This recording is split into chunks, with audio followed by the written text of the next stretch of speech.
नमस्कार मित्रों, आज की चर्चा का बिंदु है हिंद महासागर की भू राजनीति, जियो पॉलिटिक्स ऑफ इंडियन ओशन। सबसे पहले हिंद महासागर का सामान्य परिचय। हिंद महासागर को प्राचीन काल में रत्नाकर नाम से जाना जाता था। क्षेत्रफल की दृष्टि से ये विश्व का तीसरा बड़ा महासागर है। इससे बड़े सबसे बड़ा प्रशांत, उसके पश्चात है अटलांटिक और तीसरे नंबर पे आपका हिंद महासागर है, जिसका क्षेत्रफल 78 मिलियन वर्ग किलोमीटर है। हिंद महासागर का उत्तरी भाग है वो बंद है, दक्षिणी भाग खुला हुआ है। अंतर्राष्ट्रीय हाइड्रोग्राफिक संगठन के अनुसार इसकी जो दक्षिणी सीमा है वो अंटार्कटिका महाद्वीप की उत्तरी आइसैल को माना जाता है। हिंद महासागर की पश्चिमी सीमा है वो दक्षिणी अफ्रीका की केप टाउन प्रांत से गुजरने वाली 19 डिग्री 22 मिनट की जो पूर्वी देशांतर रेखा है उसको माना जाता है। ये हिंद महासागर को अटलांटिक महासागर से अलग करती है। इसी प्रकार से हिंद महासागर की पूर्वी सीमा है वो ऑस्ट्रेलिया की तस्मानिया प्रांत के दक्षिणी पूर्वी भाग से गुजरने वाली 147 डिग्री पूर्वी देशांतर रेखा को माना जाता है, जो हिंद महासागर को प्रशांत महासागर से अलग करती है। प्लेट विवर्तनिक दृष्टि से, प्लेट टेक्टोनिक दृष्टि से हिंद महासागर है उसका अधिकांश भाग इंडो ऑस्ट्रेलियन प्लेट के ऊपर स्थित है, अर्थात भारतीय ऑस्ट्रेलिया जो प्लेट है उसके ऊपर इसका अधिकांश भाग स्थित है। कुछ भाग अफ्रीकन और कुछ अंटार्कटिका जो प्लेट है उसके ऊपर इसका भाग स्थित है।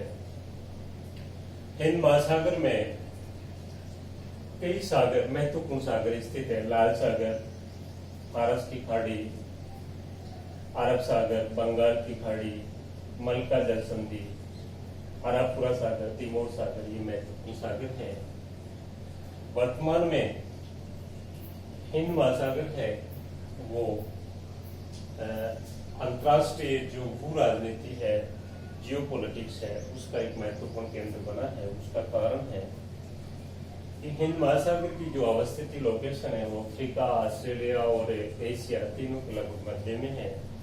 और एशिया और अफ्रीका महाद्वीप दो ऐसे महाद्वीप है जिनके अधिकांश देश विकासशील है और जिनमें काफी ज्यादा जनघनत्व है, जनसंख्या वाले हैं। जब से लाल सागर और भूमध्य सागर को जोड़ने वाली स्वेज नहर का निर्माण हुआ है, तब से उत्तरी पश्चिमी जो यूरोप महाद्वीप के देश है, विकसित देश है, उनकी आवाजाही या परिवहन है वो काफी बड़ा है और हिंद महासागर एक महत्वपूर्ण जियो पॉलिटिक्स सेंटर बन गया है।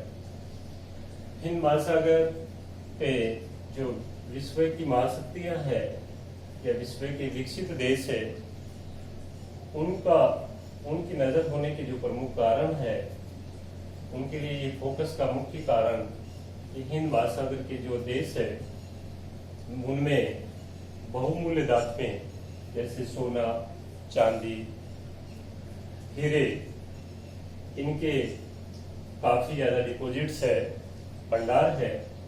जैसे दक्षिणी अफ्रीका में आपके हीरे और सोने के, भारत चांदी, और उसी प्रकार जो औद्योगिक खनिज है, लोहा, तांबा, मैग्नीज, एल्यूमिनियम, उनके डिपॉजिट्स या भंडार भी इन देशों में होने के कारण विकसित देश है जो विश्व के, उनकी नजर यहाँ हिंद महासागर की जो तटवर्ती देश है उन पर है। हिंद महासागर के तटवर्ती देश है उनमें जो प्लांटेशन एग्रीकल्चर, बागायती कृषि जिसको कहा जाता है, गन्ना, आपका चाय है, नारियल, कॉफी, इन फसलों की खेती होने के कारण भी, मसाले, इन फसलों की खेती होने के कारण भी ये विकसित देशों के लिए महत्वपूर्ण तटवर्ती देश है और वो इनसे आर्थिक संबंध है वो स्थापित करना चाहते हैं। हिंद महासागर में विश्व की जो महाशक्तियां हैं, जैसे अमेरिका, उसने हिंद महासागर में डिएगो गार्सिया डिएगो गार्सिया एक नेवल बेस है वो स्थापित किया। वो यहाँ स्थापित करके जो एशिया की जो राजनीति है, एशिया की जो सामरिक रणनीति है, उसको वो संतुलित करना चाहता है। अपना नेवल बेस स्थापित हिंद महासागर में किया है। उसी प्रकार चीन है, चीन ने वर्तमान में जो चीन की विस्तारवादी नीति के तहत उसने हिंद महासागर के तटवर्ती देश श्रीलंका, आपके इसमें पाकिस्तान, इंडोनेशिया, मालदीव, इनमें वो अपने नेवल बेस है वो स्थापित करना चाह रहा है। और यहाँ पर मलक्का द्वीप संधि से जो सिंगापुर, आपका थाईलैंड, इंडोनेशिया और जापान, पूर्वी जो एशिया के देश है, उनको मलक्का द्वीप संधि है वो जोड़ती है, जिससे अंतर्राष्ट्रीय परिवहन होता है।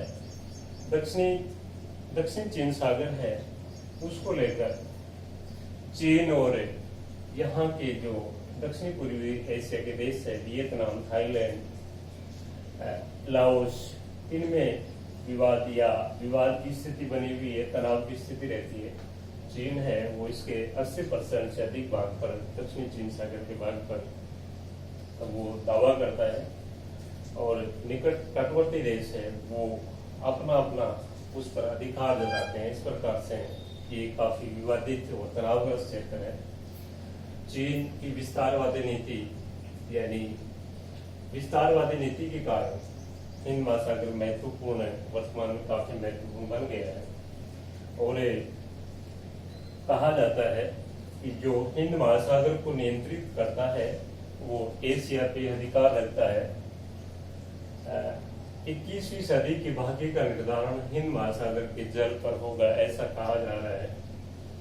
इसलिए विश्व के सारे विकसित देश है वो अपने रॉ मटेरियल के लिए, कच्चे माल के लिए जो हिंद महासागर है उसके तटवर्ती जो विकासशील देश है उनसे अपने आर्थिक और सैन्य संबंध स्थापित करना चाहते हैं, जिससे उनको कच्चा माल मिल सके और कच्चे माल को रॉ मटेरियल से वो तैयार माल करके पुनः इन देशों के जो विशाल मार्केट है, बाजार है, उसमें अपने माल है उसको खपा सके, उसको बेच सके।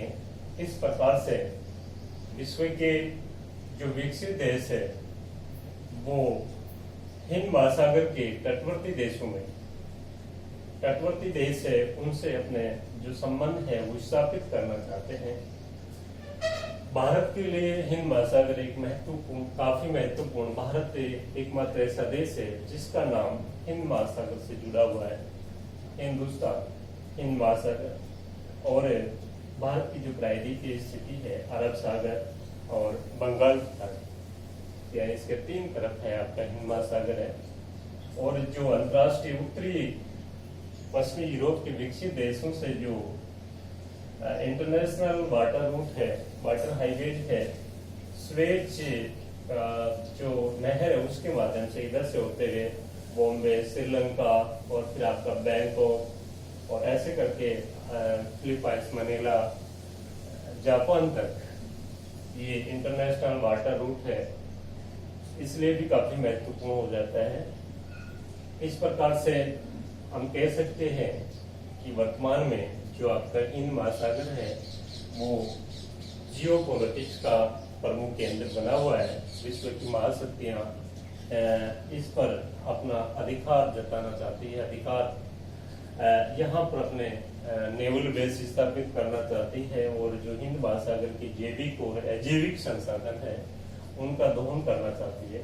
और रणनीतिक रूप से वो वर्तमान में तेजी से जो महाशक्ति है उभर रही है, चीन है, उसको रणनीतिक रूप से संतुलित करने के लिए अमेरिका और रूस जैसे जो विकसित देश है, महाशक्तियां हैं, वो हिंद महासागर के काफी द्वीप है उनमें अपने नेवल बेस स्थापित कर रही है।